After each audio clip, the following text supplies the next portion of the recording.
Como está deserta a cidade.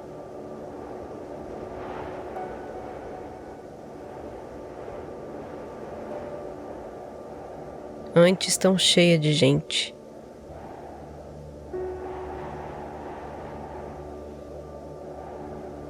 Como se parece com uma viúva.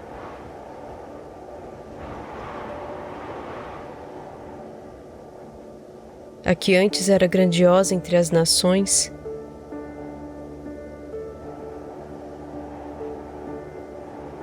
a que era princesa das províncias,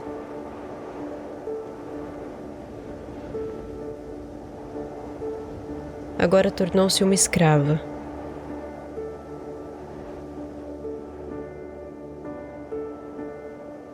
Restaura-nos para ti, Senhor.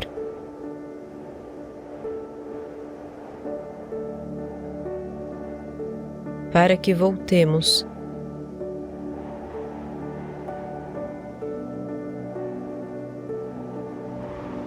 Renova os nossos dias como os de antigamente.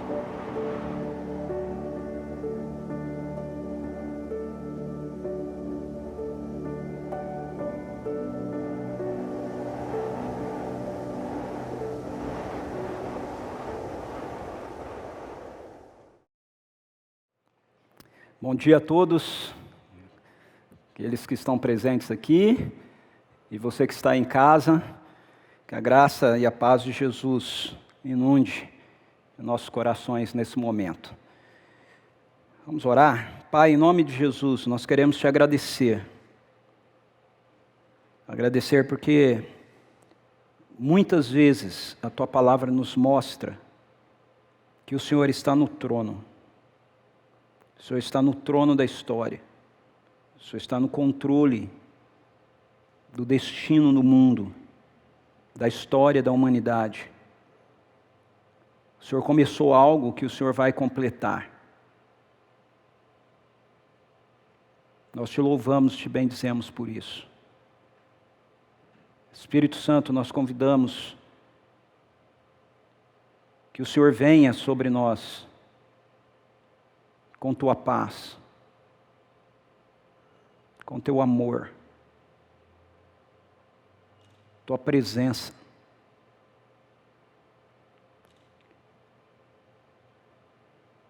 Este é o lugar onde devemos estar, Senhor, em ti. Em ti.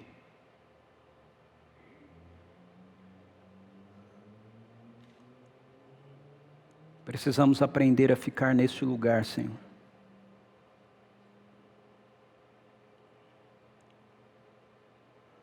É neste lugar que nós, como Jesus, teremos condições de dormir em meio a uma tempestade, Senhor. Ensina-me. Ensina-me. Ensina-nos, Senhor. Pai, passou da hora, Senhor, da tua igreja realmente acreditar naquilo que a tua palavra diz. Viver à luz daquilo que ela nos revela, Senhor. Não do que tentamos fazer com que ela diga, mas daquilo que ela nos revela, Senhor. Sobre teu caráter, sobre quem tu és, edificamos nossa fé, edificamos nossa esperança.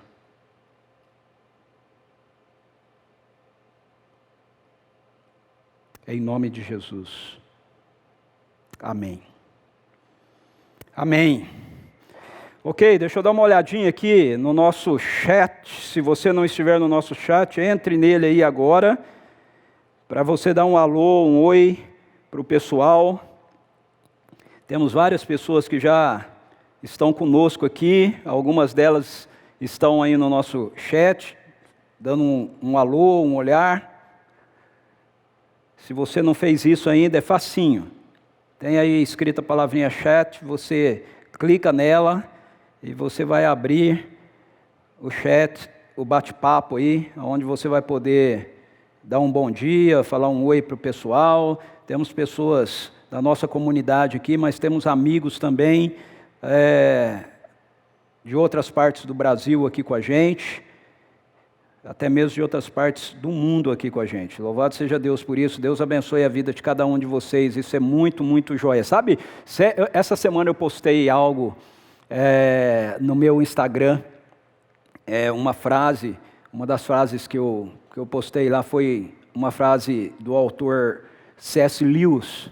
Lewis diz assim: a alegria é um assunto sério nos céus. A alegria é um assunto sério nos céus. Jesus nos prometeu uma alegria que o mundo não poderia tirar de nós, independentemente das situações, independentemente das circunstâncias. Ela não é uma alegria gerada por situações favoráveis na nossa vida ou roubada por situações desfavoráveis na nossa vida. E isso é muito bom. Sabe, eu tenho aprendido com um dos pastores que atualmente eu tenho como mentor, que se a alegria é um assunto sério nos céus, então a gente deveria rir mais na terra. A gente deveria dar mais risadas aqui na terra. Eu acho que quando a gente pensa em Deus, muitas vezes a gente tem uma imagem dele como um Deus carrancudo, né? Mas se Jesus é a imagem perfeita e clara de Deus, e Ele a gente vê nos evangelhos muitas vezes sendo mencionado que Jesus exultava, né? Ele exultava, ele era tomado de alegria pelas coisas do Pai, pelo reino do Pai. Então, eu quero dar uma bênção aqui, nesse momento especial para você, para aqueles que estão aqui, para você que está me ouvindo na sua casa, para você que vai me ouvir em algum momento que você assistir a essa nossa transmissão que depois fica gravada. Que independentemente das circunstâncias, você seja tomado agora pela alegria do reino. Em nome de Jesus. Amém. Ok. Vamos lá. Hoje nós estamos iniciando um novo mês e com ele nós vamos estar iniciando também uma nova série. A gente sente a necessidade de continuar lidando com algumas questões, alguns questionamentos que surgem na nossa mente, no nosso coração, quando nós nos encontramos em situações marcadas pela realidade da calamidade. Calamidade é uma palavra que nos assusta. O significado da palavra calamidade, segundo os dicionários, é desgraça pública, desastre, catástrofe, infortúnio que atinge uma pessoa ou um grupo de pessoas, acontecimento que acarreta destruição, que traz consigo a desgraça, sendo capaz de causar dano, prejuízo e perda. Ou seja, calamidade é algo terrível, né? A maioria de nós nunca tivemos um verdadeiro contato com uma situação de calamidade. Pense bem, a maioria de nós nunca teve. Para a maioria de nós, a calamidade é uma realidade que nós vemos no máximo na televisão ou na internet. Isso não significa que não seja real. O fato da gente não ter vivenciado, experimentado diretamente um estado de calamidade não significa que a calamidade não seja real. Ela é real e muitas pessoas, povos, países já passaram ou estão passando por ela. A calamidade, ela pode ser gerada por vários motivos diferentes. Por exemplo, por uma falta de gerenciamento público. Quando isso acontece, o nome que se dá a isso é calamidade pública. Quando a gente vê, por exemplo, áreas habitacionais que não deveriam estar ali, né? Casas sendo construídas em lugares perigosos que quando chove, por exemplo, há desmoronamento, rios transbordam e levam tudo. Isso é uma calamidade pública. Ou então, por exemplo, um mau gerenciamento do cuidado da limpeza da cidade, e aí então vem uma chuva, os bueiros estão tudo entupidos, né, e você tem uma enchente. Isso é um exemplo de calamidade pública. A calamidade pode ser gerada por uma atitude irresponsável de alguém. Um motorista, por exemplo, dirigindo embriagado, e aí sobe na calçada e atropela um monte de gente que está sentado tomando café, né, numa cafeteria. Isso é uma calamidade que é gerada por uma pessoa irresponsável, ou um motorista em alta velocidade na estrada, que pode ocasionar um acidente, ou uma postura gerada pela ganância de corporações, como por exemplo o caso de Brumadinho, alguns anos atrás, né, que ninguém mais nem comenta qualquer coisa, né, porque agora parece que a única coisa que traz caos para a vida das pessoas é aquilo que a gente está vivendo no momento. Calamidade pode ser gerada também por uma situação da natureza, furacões, tsunami, maremoto, são terremotos, são situações que podem gerar calamidade. Calamidade pode ser gerada por um conflito entre países que geram guerras, como nós tivemos a Primeira Guerra Mundial, a Segunda Guerra Mundial, e isso gera calamidade. Calamidade também pode ser experimentada na vida da gente pela intolerância que existe entre as pessoas, genocídio por conta do ódio religioso, por exemplo, ponto de vista moral ou político, né? Pode gerar atos que venham a se tornar calamidade na vida de alguém. Em coisas as mais bobas, né? Como, por exemplo, as pessoas saírem para diversão, ver o jogo de futebol de dois times, e aí o cara foi lá e toma um tiro porque ele está usando a camisa que era da outra torcida. E aquilo é uma calamidade. Calamidade pode ser gerada por um acesso de raiva incontrolável de uma pessoa. Um cônjuge matando outro por ciúmes, por exemplo, é uma calamidade. Ou calamidade pode ser gerada por um tipo de doença que não seja administrada, que é uma experiência que nós estamos vivendo nesse momento a nível global. Seja como for, o que acarreta uma calamidade é a incapacidade que nós temos de lidar com a situação que ocorreu ou que esteja ocorrendo.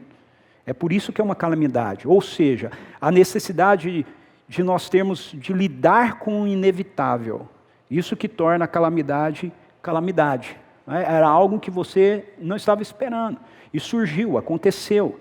Quando nós passamos por tempos de calamidade, geralmente nós vemos as pessoas agindo de duas maneiras diferentes em relação à pessoa de Deus. Um grupo que se questiona quanto à existência de Deus, diante de cenários de calamidade, tem as suas dúvidas quanto a Deus existir reforçada, já que a calamidade ocorreu ou está ocorrendo. Então eles não acreditam que Deus existe, e quando surge uma situação de calamidade, eles estão vendo, se Deus existisse, isso não teria acontecido. Como pode acontecer? Como pode acreditar em Deus e dizer que Deus é poderoso e uma situação assim ocorrer? Então é óbvio que Deus não existe. Uma outra postura pode ser assumida por um grupo que crê na existência de Deus. E esse é o que me interessa mais hoje aqui, porque eu acredito que vocês que estão aqui, você que está aí em casa me ouvindo,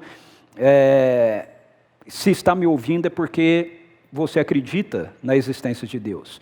E em tempos de calamidade, aqueles que creem em Deus talvez possam ficar um pouco confusos ou temerosos e se questionar por que Deus permitiu a calamidade.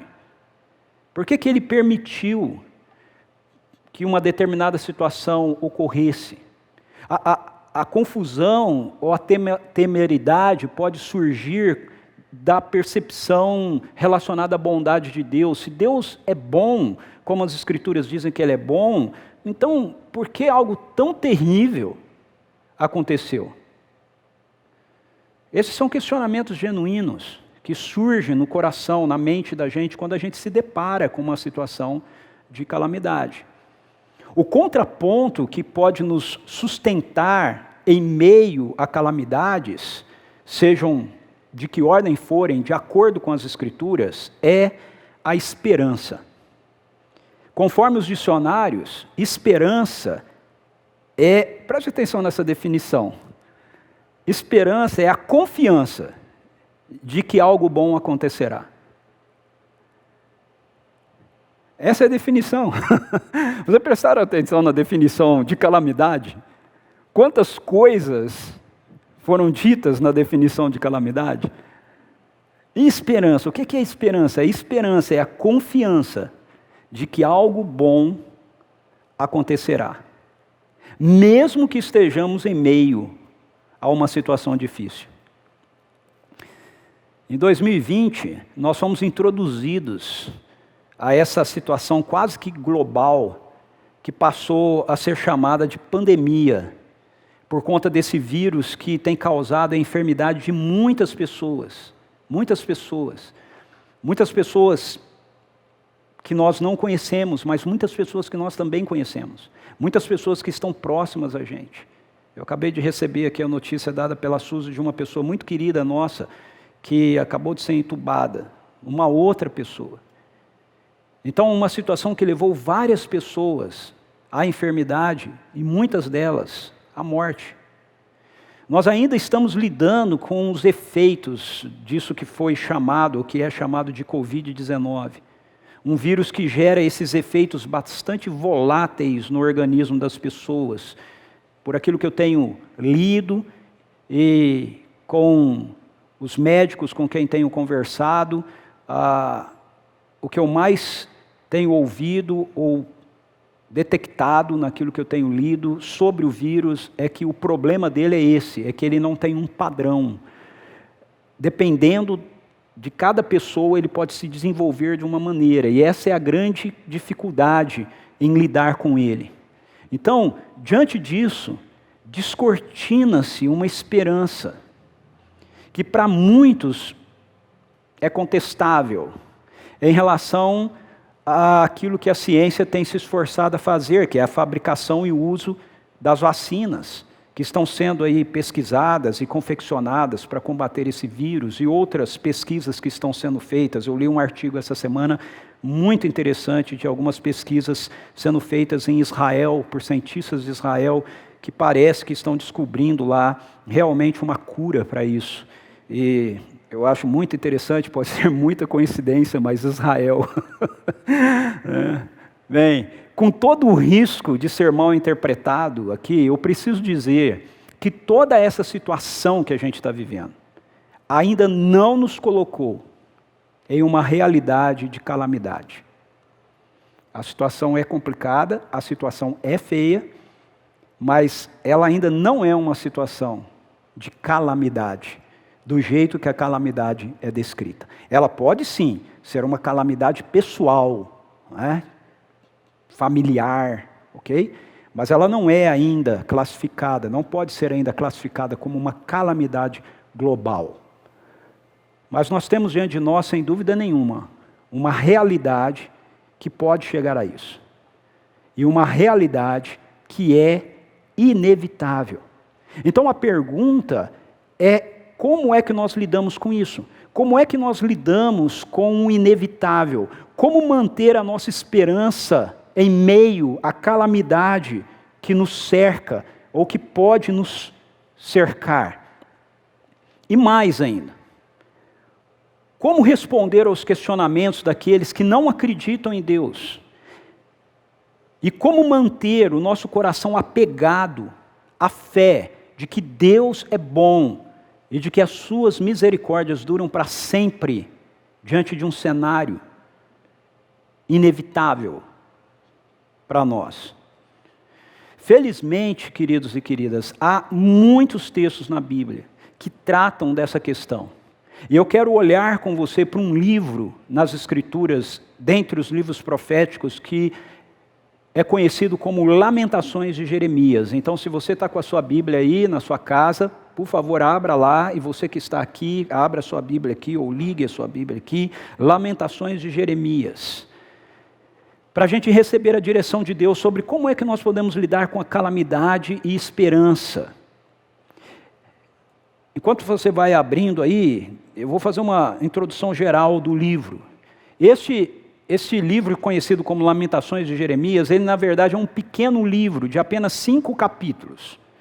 Na verdade, são 5 poemas. O estilo literário desse texto no hebraico é uma poesia. Então é um pequeno livro escrito provavelmente pelo profeta Jeremias, que contém 5 poemas, 5 capítulos com 5 poemas.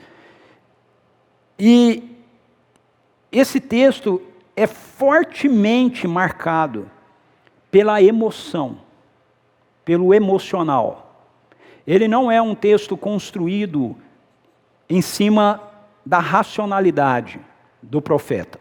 Ele é um texto edificado em cima das emoções que o profeta está experimentando e vivendo diante da catástrofe que devastou o reino de Judá com a sua capital, Jerusalém, com a destruição do templo e com a morte da maior parte dos habitantes e a escravização daqueles que ficaram vivos. Isso ocorre depois de um longo cerco realizado pelo exército babilônio que durou 2 anos. Então, os poemas que estão escritos aqui em Lamentações, esses 5 poemas estão descrevendo uma situação vivenciada, de calamidade vivenciada por Israel, vivenciada pelo profeta, depois de um cerco de 2 anos pelo exército babilônico, diante da cidade de Jerusalém. Esse cerco ele acontece, na verdade, dentro de um contexto maior, de um conflito que se inicia entre a Babilônia e Israel em 605 a.C. 605 a.C. teve o primeiro ataque da Babilônia ao povo judeu e a primeira derrota de Israel para a Babilônia, e esse conflito então vai se estender até o ano 586 a.C., quando se dá então, 2 anos antes, o cerco de 2 anos da cidade de Jerusalém e a destruição final da cidade e do templo, deixando tudo em ruínas e levando as últimas pessoas cativas e deixando na cidade apenas os idosos, as pessoas doentes, dentre elas permanece o profeta Jeremias.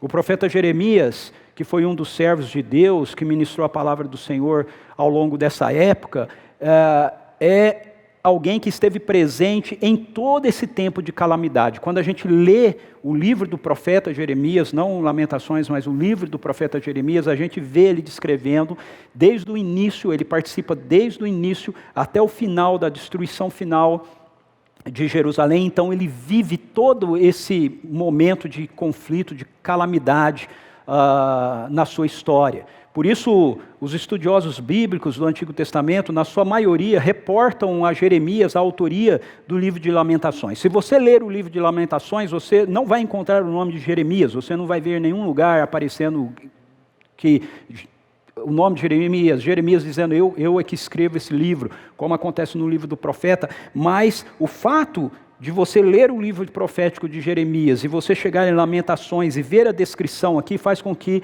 a maioria dos estudiosos do Antigo Testamento entendam que o Jeremias é o autor desse livro, provavelmente auxiliado por Baruque, que era o seu escrivão. Então, numa linguagem poética, cheio de emoção, o autor ele vai descrever esse tempo de calamidade. E o mais importante, como no meio de toda essa realidade, ele teve um encontro e ele foi mantido pela esperança. Quando a calamidade se apresenta, seja ela qual for, como é que nós podemos então lidar com o inevitável de uma maneira que nós nos mantenhamos inteiros na nossa vida?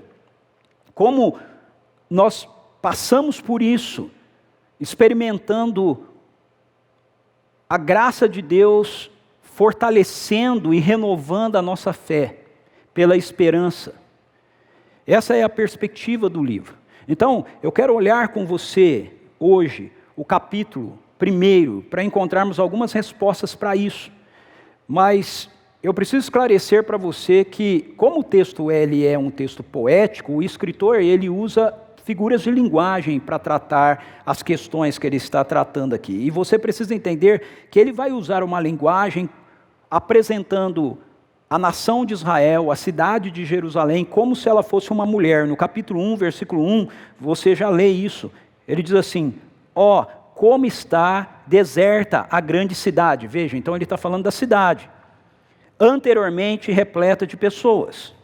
Agora ele vai fazer a comparação. Como se assemelha a uma mulher que perdeu o seu marido. Ou seja, a cidade se tornou viúva.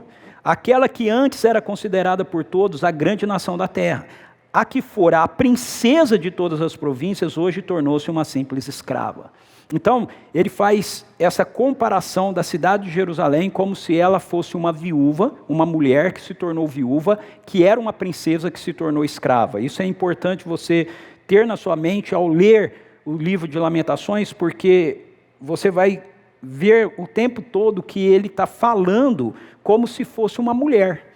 Mas ele está se referindo à nação, ele está se referindo à cidade de Jerusalém. Então, colocado isso, como é que a gente lida com a calamidade de uma forma que nós possamos ver a nossa fé sendo fortalecida pela esperança naquilo que Deus está realizando? Nós lidamos com o inevitável, primeiramente, reconhecendo a nossa fragilidade.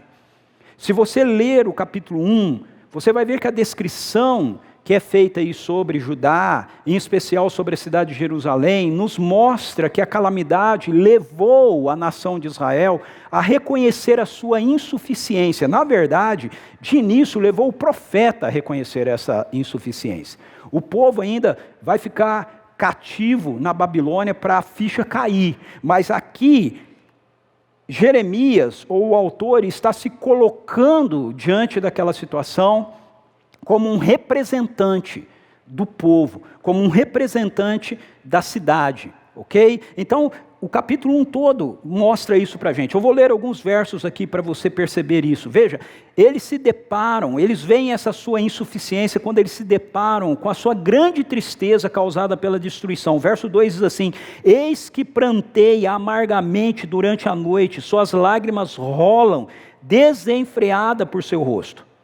De todos os seus amantes, nenhum ficou para lhe dar consolo. Todos os seus companheiros e amigos atraíram, de repente, transformaram-se em seus adversários. De novo, para você se lembrar e entender uma linguagem figurada que ele está usando. Quem são os amantes? Se você ler o livro do profeta Jeremias, você vai ver que os amantes são Baal e Asterote. São os deuses babilônicos que eles estavam adorando.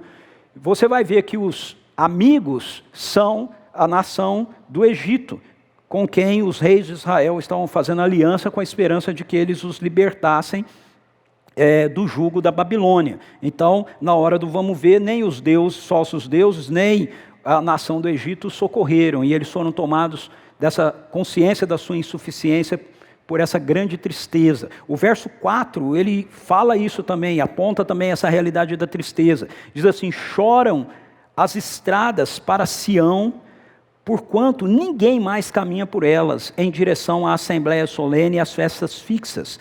Todas as suas portas estão arrombadas, a cidade vazia, e seus sacerdotes com grande lamentação, suas moças tristes e deprimidas, e toda a cidade sofre de profunda angústia.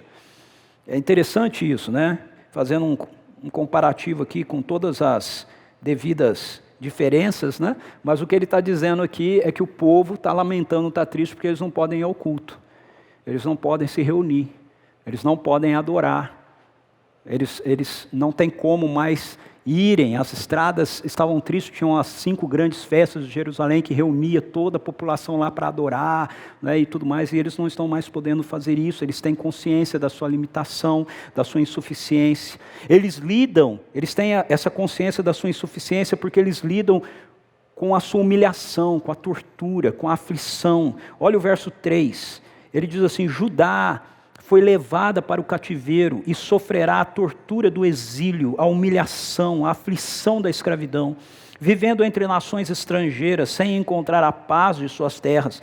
Todos os que a perseguiram, de fato, a conseguiram aprisionar em meio ao seu desespero. No verso 13, ele reforça essa perspectiva da humilhação, da tortura da aflição. Ele diz assim: do alto fez cair um fogo de tal ordem que penetra os meus ossos e toma conta de todo o meu corpo.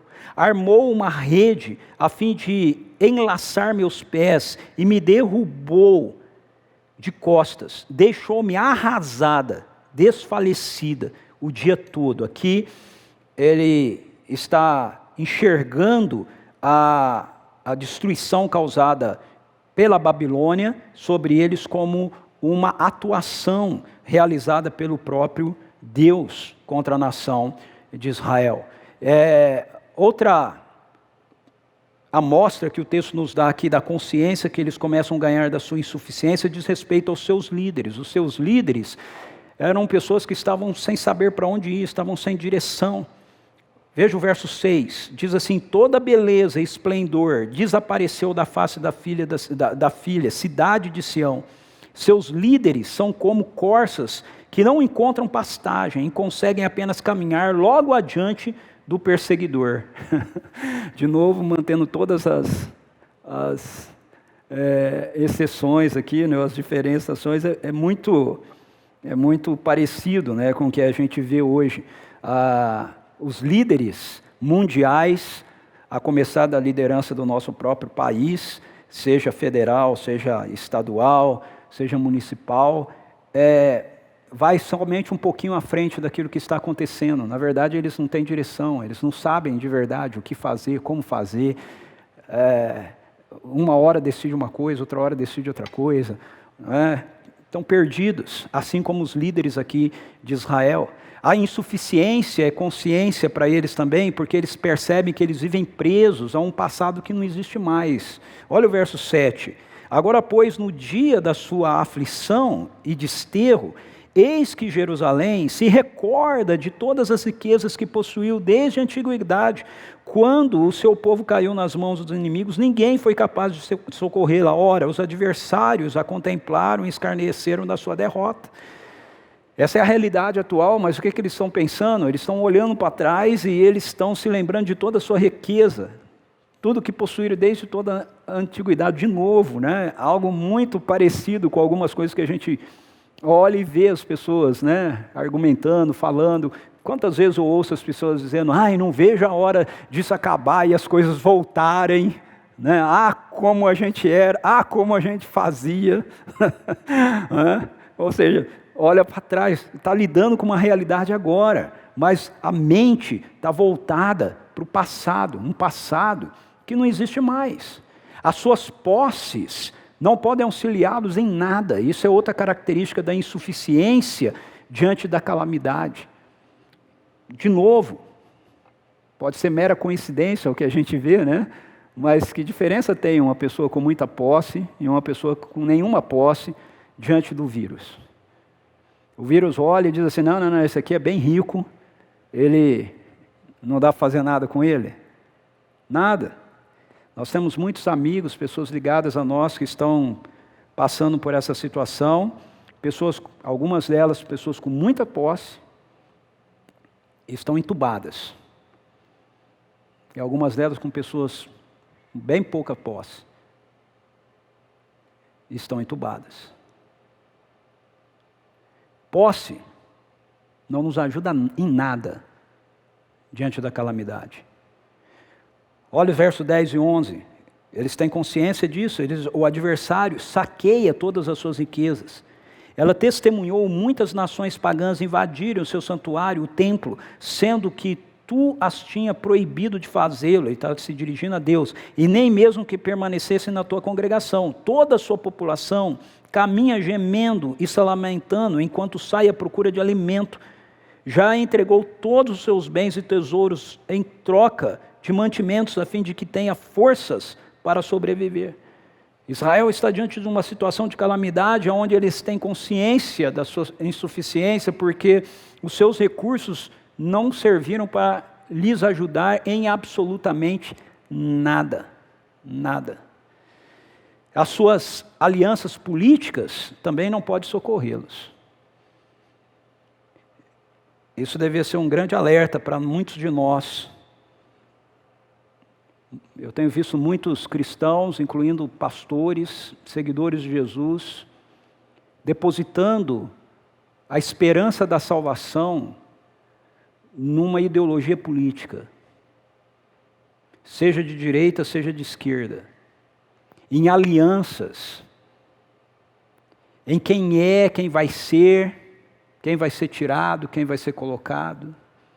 Mas eu quero dizer para vocês, meus queridos e queridas, que diante da calamidade, aliança política nenhuma pode nos socorrer. Verso 2, novamente: de todos os seus amantes nenhum ficou para lhe dar consolo, todos os seus companheiros e amigos atraíram, de repente transformaram-se em seus adversários. Eram suas alianças, seus amigos e companheiros, eram as alianças políticas que eles tinham com o Egito. Versículo 17: Sião estende as mãos suplicantes. Veja, mas não é a Deus.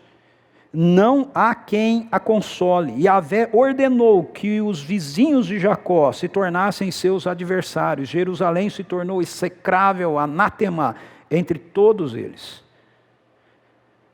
Verso 19: chamei os meus aliados, que outrora me amavam, mas eles não vacilaram em me trair.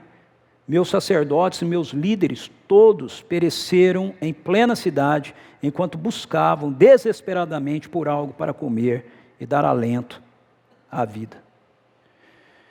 Eu desejo que essas realidades estejam bem longe de serem experimentadas por nós. Isso é um cenário de calamidade, ok? Isso é um cenário de calamidade. Eu desejo que isso esteja bem longe de ser experimentado por nós, mas o texto nos alerta a importância de nós darmos conta da nossa insuficiência. O resultado final de tudo isso é expresso de forma muito contundente no verso 16, onde o escritor ele reconhece, então, a fragilidade absoluta da nação. Ele diz assim: é por esse motivo que estou em prantos e as muitas lágrimas transbordam dos meus olhos e tomam conta da minha face. Não há ninguém que esteja próximo para consolar-me, não há uma só pessoa que consiga renovar o meu ânimo e restaurar o meu espírito abatido. Meus filhos estão todos desamparados, porque o inimigo prevaleceu sobre nós. Essa é a conclusão contundente do escritor, falando em nome da nação, reconhecendo a absoluta insuficiência que eles lidavam diante daquela situação de calamidade. Então, o que eu quero dizer para a gente, nesse primeiro ponto aqui, é que enquanto nós acharmos que nós temos caminhos, enquanto nós acharmos que nós temos recursos, enquanto nós acharmos que podemos, que sabemos, nós vamos ficar tateando no escuro. A nação de Judá estava tomada por sua arrogância, que a levava a achar que poderia fazer o que quisesse, sem lidar com qualquer tipo de consequência na sua vida. Os profetas de Deus estavam avisando Jerusalém que eles estavam andando por um caminho que iria trazer morte, que iria trazer destruição, que eles precisavam se arrepender, mas eles tinham seus conchavos, eles tinham suas alianças, eles tinham seus políticos, eles tinham o seu jeitinho de fazer as coisas, eles tinham a ilusão dos seus deuses.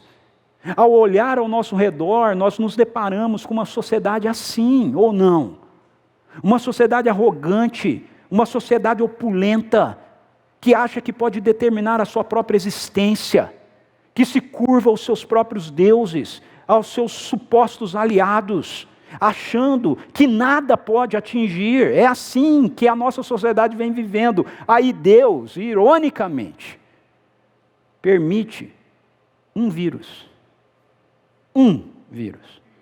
que não entra aqui para mim o caso, se foi fabricado, se veio como resposta da queda, mas um vírus joga por terra toda a opulência da sociedade pós-moderna. Mas Israel Custou a se dar conta disso. Torno a dizer para você, quem está elaborando essa fala toda aqui é o profeta se colocando como representante da situação. É o que nós, como povo de Deus, deveríamos fazer.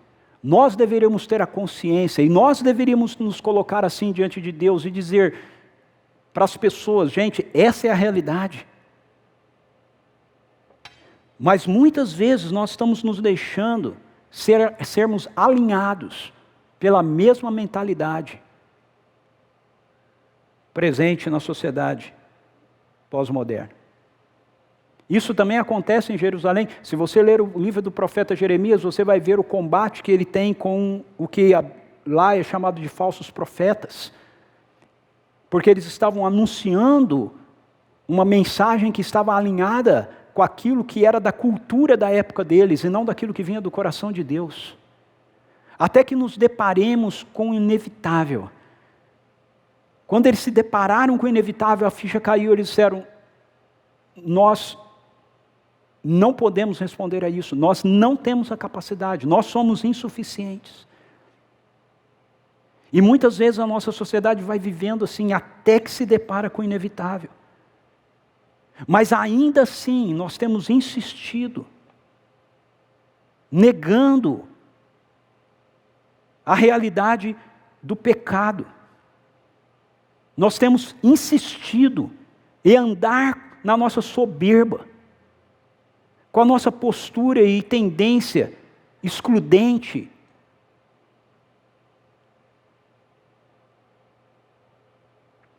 A gente só pode lidar com o inusitado quando a gente tem essa consciência da nossa fragilidade. Mas o profeta continua aqui e ele mostra que nós lidamos com o inevitável quando nós reconhecemos o nosso pecado. E não negamos o nosso pecado, reconhecemos o nosso pecado. Já nesse primeiro capítulo, o autor bíblico ele traz à tona esse tema da consciência do pecado, que precisa ficar latente para as pessoas, incluindo para nós. Palavra essa que cada vez nós somos mais tentados a tirar do vocabulário. Pecado. Que pecado tem eu ser feliz? Que pecado tem eu fazer as coisas do jeito que eu quero fazer? Tudo que eu quero é só felicidade. Então, o pecado existe se a sua felicidade contradiz aquilo que o coração de Deus diz para você. O pecado da humanidade é uma rebelião contra o governo de Deus. Esse é o pecado de Israel, esse é o pecado da humanidade pós-moderna, onde eu e você estamos vivendo. E eu quero ser muito claro e muito objetivo aqui. Qualquer um de nós, a começar de mim, como pregador, como alguém que abre as Escrituras e diz que fala em nome da palavra de Deus, qualquer um de nós que queira argumentar em cima de qualquer ponto de vista para justificar posturas que são rebelião contra Deus, estamos sendo falsos profetas. Essa é a realidade. Goste você disso ou não, doa ou não, seja você tirado da internet ou não, essa é a verdade. Justificar a rebelião das pessoas contra Deus com o argumento de que as pessoas têm a sua liberdade, têm o seu direito, com o argumento de que nós estamos sendo preconceituosos, não nos justifica. As Escrituras chamam de pecado rebelião contra Deus. Toda rebelião é pecado contra Deus. Para lidar com o infortúnio, nós precisamos reconhecer isso. A Babilônia podia ser o exército que estava trazendo a calamidade, mas ela não era a fonte da mesma. A fonte era a postura de rebelião de Israel para com a verdade revelada de Deus. Nós podemos olhar ao redor e nós podemos atribuir a culpa ao governo, nós podemos atribuir a culpa à China, nós podemos atribuir a culpa ao vírus, mas eu quero dizer para você que a culpa tem um único nome, e o nome é rebelião pessoal contra Deus. Esse é o nome. Para que Israel pudesse lidar com o inevitável que havia atingido a sua vida, a sua nação, era necessário que ela tomasse consciência do seu pecado, que não transferisse a culpa para a situação, fosse para a Babilônia, fosse para Deus, fosse para o governo, fosse para Deus. Ela precisava bater no peito e dizer: eu estou vivendo em rebelião contra Deus. Isso, queridos e queridas, precisa começar de nós, daqueles que dizem que creem nesse livro. Veja, isso não vai ser feito por pessoas que não creem em Deus. Essas pessoas precisam ouvir da graça, ouvir do Evangelho, para que o Espírito Santo possa operar transformação na vida delas. Mas isso precisa acontecer na minha vida, na sua vida, na vida daqueles que dizem: nós cremos em Jesus, nós cremos nas Escrituras. Se nós cremos, então nós precisamos olhar para aquilo que esse livro nos diz, e nós precisamos olhar para a nossa vida, olhar para o nosso redor e dizer: gente, isso aqui é rebelião. Veja, a aflição nem sempre é assim, ok? Às vezes a aflição é consequência de você estar vivendo uma vida reta diante de Deus, e você vai ser perseguido, mas muitas vezes a Bíblia nos apresenta que a aflição pode ser uma consequência do nosso pecado. Olha o verso 5. Seus inimigos tornaram-se seus senhores, seus adversários estão satisfeitos, porque Yahvé a afligiu por causa das suas muitas e repetidas transgressões. Seus filhinhos marcharam para o exílio sob as correntes dos adversários. Ou seja, Israel estava vivendo continuamente rebelada contra a soberania de Deus, contra o governo de Deus, contra a maneira que Deus disse que a humanidade deveria viver, que eles deveriam viver, repetidamente. E aí vem a aflição. Por quê? Porque a consequência do pecado é o juízo. Não mudou. A consequência do pecado é juízo. O pecado é uma situação que traz consigo consequências, querido.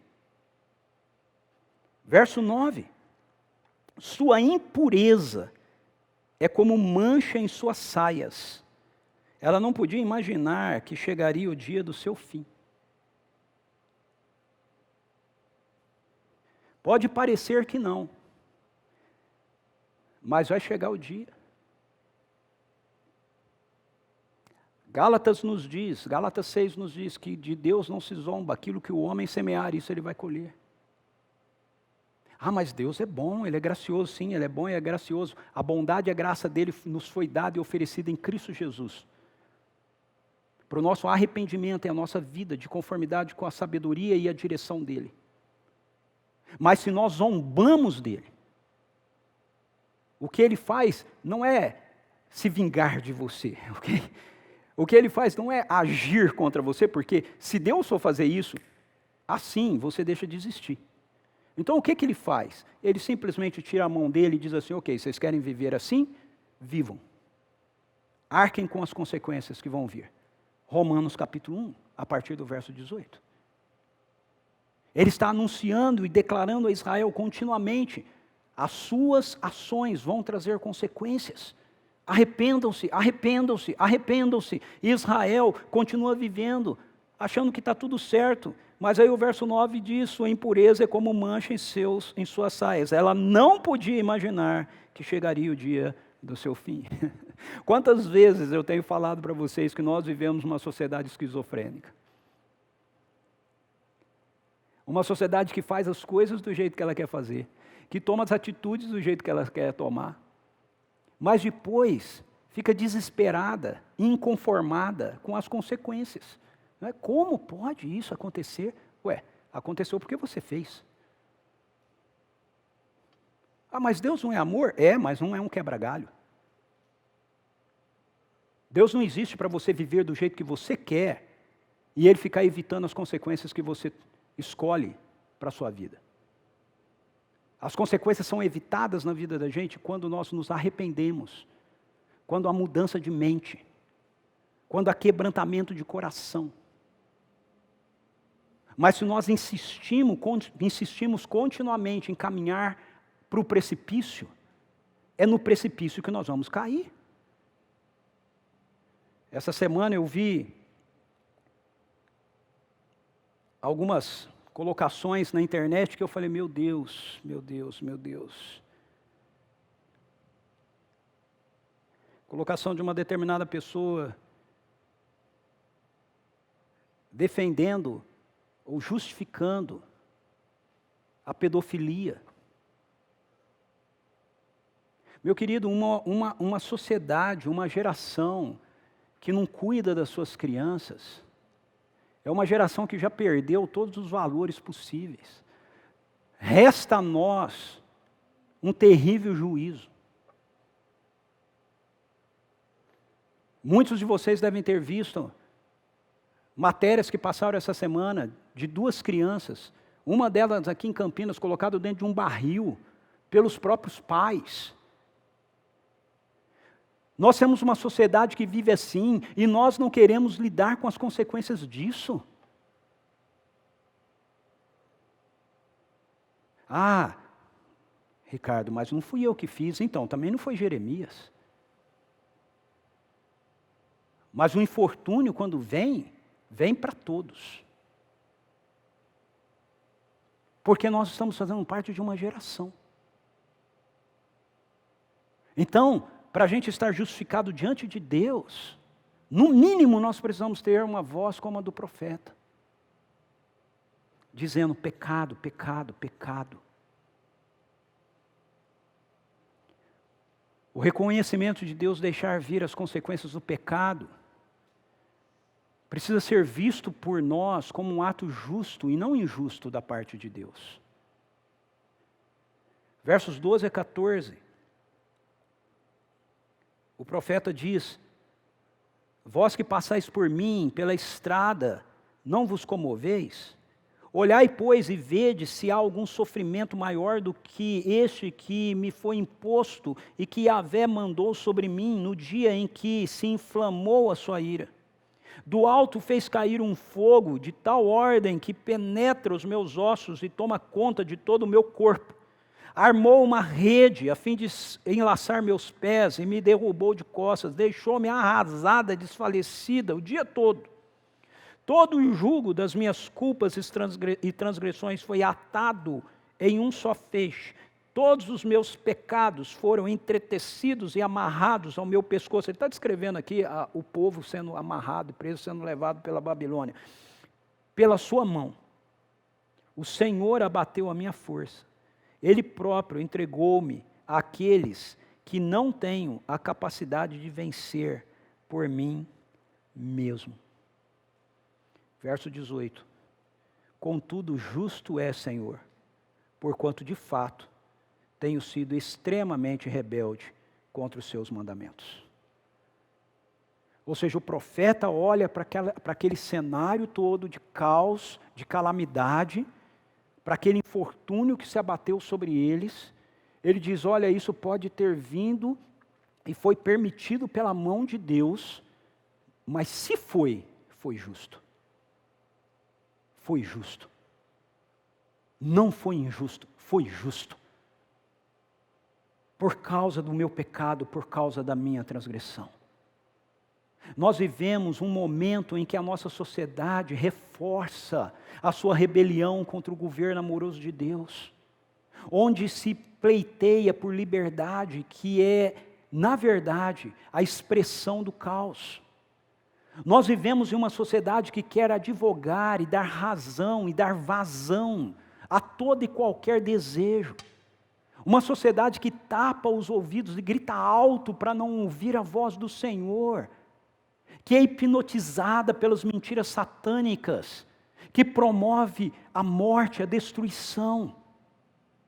E nós não queremos lidar com as consequências disso. Quando as consequências vêm, aí nós olhamos e dizemos, mas Deus não é bom?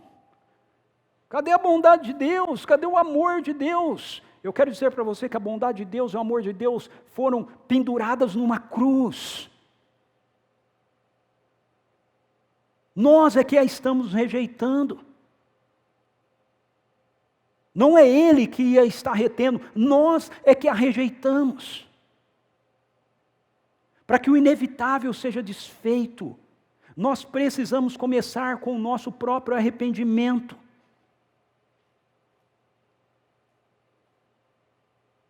Para que o inevitável seja desfeito, nós precisamos olhar para a cruz e nós precisamos reconhecer que Jesus é a justiça estabelecida e oferecida por Deus para resolver a questão do nosso pecado. Precisamos confessar e arrepender. E não ficar discutindo. Não ficar argumentando o sacrifício de Jesus politicamente, que Jesus morreu pelas minorias. Jesus não morreu por minoria nenhuma, Jesus morreu pela humanidade. Ele morreu por você, por mim. Nós precisamos de arrependimento. A igreja é o povo de Deus, nós precisamos liderar o mundo em arrependimento. Por fim, nós lidamos com o inevitável, voltando então o nosso coração em súplica para Deus. Quando nós compreendemos isso, quando nós compreendemos a realidade do pecado, qual é a saída? Onde a esperança toca a calamidade? Isso acontece quando nos lembramos de que há um Deus que é bom, que é misericordioso, mas que não pode ser enganado, que não é feito de bobo. Mas esse Deus, Ele está pronto para voltar os seus olhos para nós, para mim, para você, e estender as suas mãos em nosso socorro quando nós o buscamos. Mas nós temos que buscá-lo de verdade, de todo o nosso coração, queridos. O profeta bíblico faz eco a essa realidade, em sua voz, em favor da situação de Jerusalém e do seu povo. Veja no verso 9, o final do verso 9, ele suplica: contempla, ó Senhor, a minha aflição, porquanto eis que o inimigo levou vantagem sobre mim. No verso 11, ele suplica para que o Senhor contemplasse a sua situação. No final do verso 11, ele diz: contempla, pois, ó Yahvé, a minha situação, porquanto estou desesperada. No verso 18, como eu mostrei aqui, ele confessa que o Senhor é justo nas ações dele, não injusto. Contudo, justo é o Senhor, porquanto de fato tenho sido extremamente rebelde contra os seus mandamentos. Portanto, eis que rogo-vos, todos os povos, ouvi e contemplai o meu sofrimento. Todos os meus jovens, moças e rapazes foram levados presos para o exílio. No verso 20, ele suplica para que o Senhor considere a sua alma, as suas emoções. Vê, ó Yahvé, o quanto estou angustiado até a morte. Considera, Senhor, o tormento que assola o íntimo do meu ser. O meu coração está transtornado dentro de mim, porque me rebelei gravemente contra ti. Eis que lá fora a espada devora a todos com ferocidade. Esse final do texto aqui também, qualquer semelhança não é mera coincidência, ok? Eis que lá fora a espada devora a todos com ferocidade. Fique em casa, dentro de casa a morte banqueteia-se.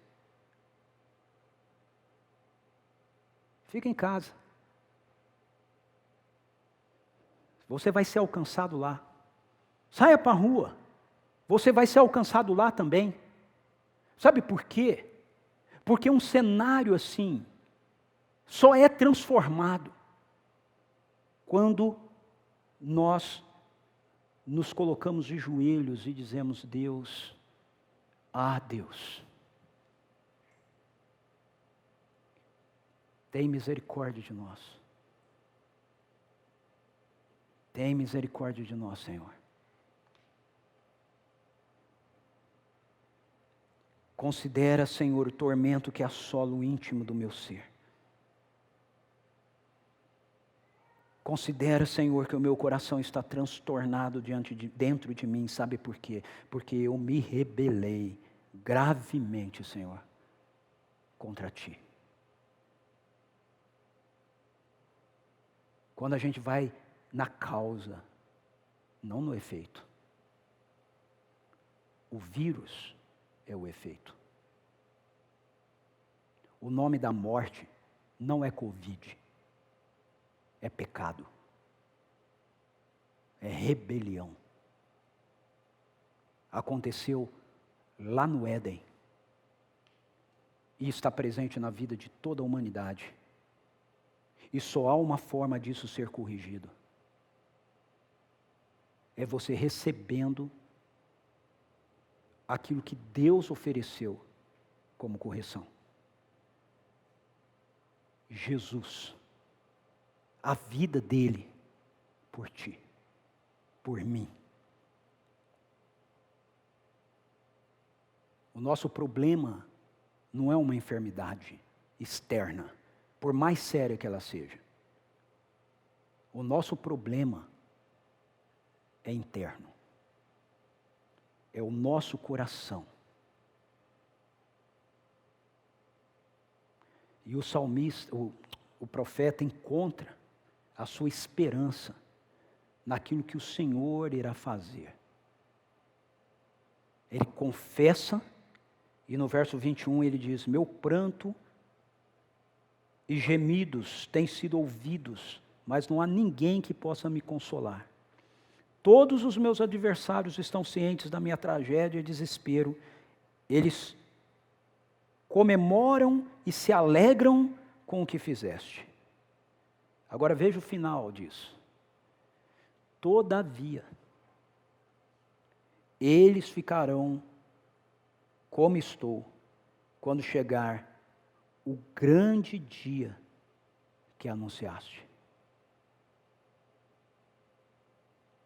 Quando chegar o grande dia que anunciaste. Quando o profeta diz isso, ele está falando que a sua esperança está firmada na promessa que Deus havia feito de que Ele redimiria Israel do seu cativeiro, de que Ele livraria Israel daquele infortúnio. Quando o profeta diz isso, sem ele saber, ele também está falando a respeito daquele dia em que, num ato extremo de amor, Deus iria oferecer a forma de libertar a humanidade da escravidão do pecado, quebrar as cadeias da rebelião da nossa vida. E isso foi feito através da morte de Jesus. Isso nos é oferecido através da sua ressurreição. E quando o profeta diz isso, quando chegar o grande dia que anunciaste, para nós hoje, se aplica não apenas em relação àquilo que Jesus fez por nós, mas se aplica por esperarmos aquele grande dia, onde todos nós, gente de ideologia de direita e de esquerda, gente que defende ideologia de gênero e gente que combate, gente que acha que pode tomar as decisões por conta própria e gente que entende que precisa se colocar debaixo do governo de Deus. Todos nós vamos nos colocar diante do trono de justiça de Deus e vamos encarar o Rei dos Reis e o Senhor dos Senhores, para que então, a partir dali, nós possamos começar a experimentar a realidade de um novo céu, de uma nova terra, aonde não haverá mais infortúnios. Aonde a calamidade será banida. É aí que o profeta deposita a sua esperança, é aí que a esperança se encontra com a calamidade, é aí que eu e você precisamos depositar a nossa esperança, é aí que ela precisa se encontrar com a calamidade ao nosso redor. Seja pessoal, seja familiar, seja nacional, seja global. Como parte do povo de Deus, nós somos desafiados a nos colocarmos diante de Deus como representantes do nosso mundo, como Jeremias se colocou diante de Deus como representante de Israel, e como seus representantes, os representantes de Deus ao mundo, como o profeta se colocou como representante de Deus também diante de Jerusalém. Aquilo que foi prometido na antiga aliança se tornou possível na nova aliança. Nós precisamos reconhecer a nossa necessidade, queridos e queridas, do Evangelho. Por favor, você precisa fazer isso hoje, aí, aonde você está, na sua casa. Eu não estou falando de religião, eu não estou falando sobre reunião, eu não estou falando sobre encontro, eu estou falando sobre você ter consciência de que Deus é real, Ele é vivo, Ele é santo, e se Ele é tudo isso, então você precisa ter um posicionamento certo diante dEle. Eu preciso. Eu estou falando a respeito de nós como povo de Deus, como igreja de Deus. Reconhecer a nossa necessidade dessa salvação que vem do Messias. E que essa é a necessidade do nosso mundo. Como é que nós fazemos isso? Como profeta, com súplica. Com súplica, dizendo: Senhor, ouve, vê, ó Yahvé, o quanto estou angustiado até a morte. Considera, Senhor, o tormento que assola o íntimo do meu ser. O meu coração está transtornado dentro de mim, porque me rebelei gravemente contra Ti. Onde é que temos buscado libertação? Onde buscamos esperança? Onde buscamos cura? Onde buscamos salvação? É tempo da igreja voltar a dar mais atenção a Deus e aquilo que Ele fez e aquilo que Ele nos diz, do que aquilo que a sociedade ao nosso redor nos diz. É tempo de voltarmos a desejar a aprovação de Deus para as nossas vidas e para os nossos atos, e não o aplauso da sociedade ao nosso redor.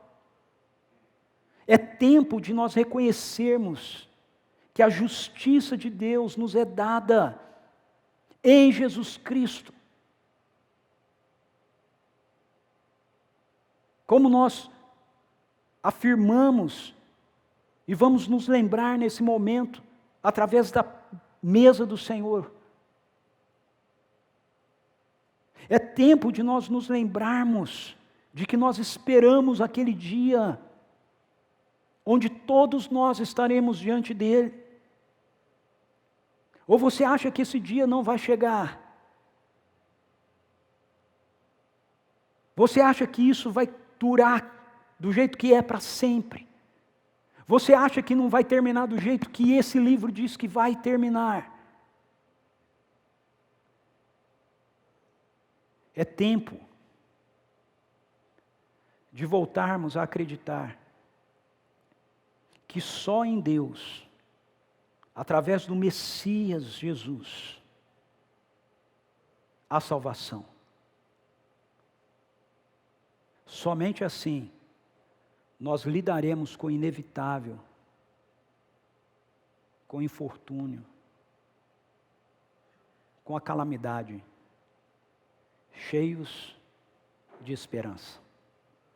Feche seus olhos, curva a sua cabeça. Confesse ao Senhor que você precisa dEle. Se você já fez isso algum dia na sua vida, diga para Ele: Senhor, eu faço parte do seu povo, mas eu não estou vivendo a minha vida como eu deveria viver como parte do seu povo. Perdoa-me, Senhor. Perdoa-me, Senhor. Se você nunca fez isso, eu convido você para fazer isso agora, querido. É pela fé. Jesus é real, Ele está vivo. Ele é a oferta de Deus pelo seu pecado, pela sua rebelião. Pelo pecado e a rebelião do mundo inteiro, nos diz 1 João. Diga para Ele: Senhor, me perdoe, eu preciso de Ti. Eu preciso de Ti, Senhor. Temos que dizer: Senhor, nós reconhecemos a Sua justiça. Nós reconhecemos a Sua bondade. Ela é afirmada nessa mesa. Ao partir desse pão, nós nos lembramos que a Tua bondade foi manifestada numa cruz. Ao tomar desse cálice, nós nos lembramos que a Sua justiça foi efetivada na morte do Teu Filho. E pela Sua ressurreição, nós podemos viver em esperança, Senhor. Espírito Santo, nos ajude. Espírito Santo, nos ajude, nos socorra, nos livre, Senhor, dessa opulência, dessa arrogância que a nossa sociedade tem vivido. Em nome de Jesus. Amém.